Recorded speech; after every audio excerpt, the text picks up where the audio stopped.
Also on the streets. We were not on the street, I remember very well.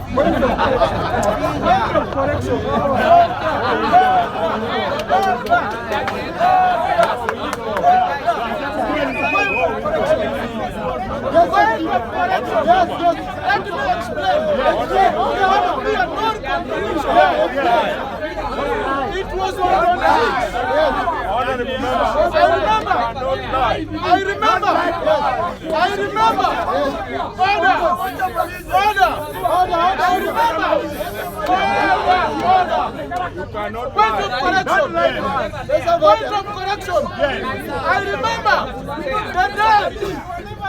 I remember the day we marched the parliament.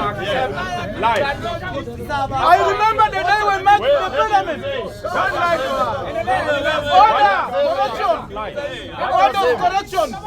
Order of correction. Yes.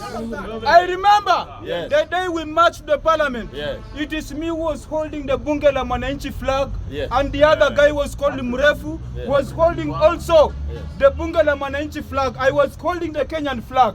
And I told you, my friend, we were with you.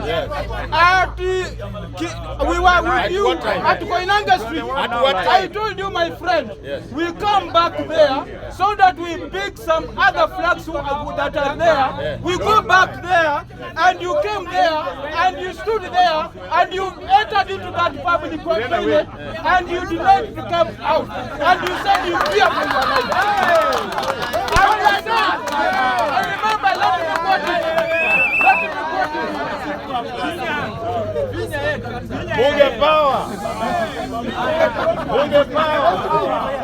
Yes. He has just confirmed that I was actually on the streets.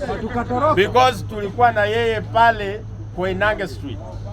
At a time when bullets were going around in the air. Koinange Street was a no-go zone. Sasa kama sikuwa kwa street. Kama sikuwa kwa street. Is Koinange Street a garden? Let me finish by saying this. No, I have not said anything.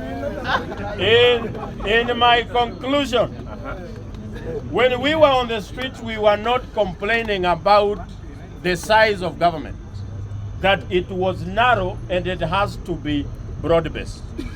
We were complaining about the workability of this government and the promiscuity of the president.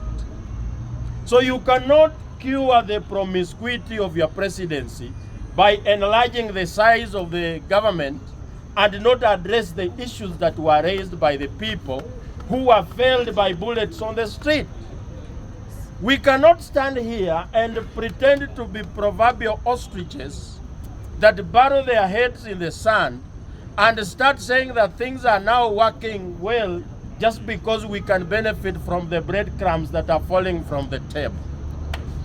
We must be steady and vigor the way we were during the finance bill protest, and continue injecting and exert pressure so that healthcare can work for everyone, education affordable for everybody, and our roads stop being seas in kukinyesha dakika 5 hapa Nairobi inakuwa C, na Sakaja alitenga 10 billion ya kununua boat za kwenda South Sea, hatujawahi pata. Sasa mimi nisimame hapa nikisema serikali ni mzuri na inaleta vaccine ya kuzuia ng'ombe zetu eti zikinyamba zinaharibu ozone layer, hiyo ni uongo mtupu. Thank you, can do MP. Na nikimalizia nikiwakumbusha wa Kenya, mimi pia nimepanga na nimejipanga hapa mbele ya kwamba iko mkora hapa bali ameongea mara 4, ni mara 3 ama mara 4? Mara 3 kuapishwa, kukataa finance bill 2023, kukataa finance bill 2024. Mwana bando basi. 1 minute.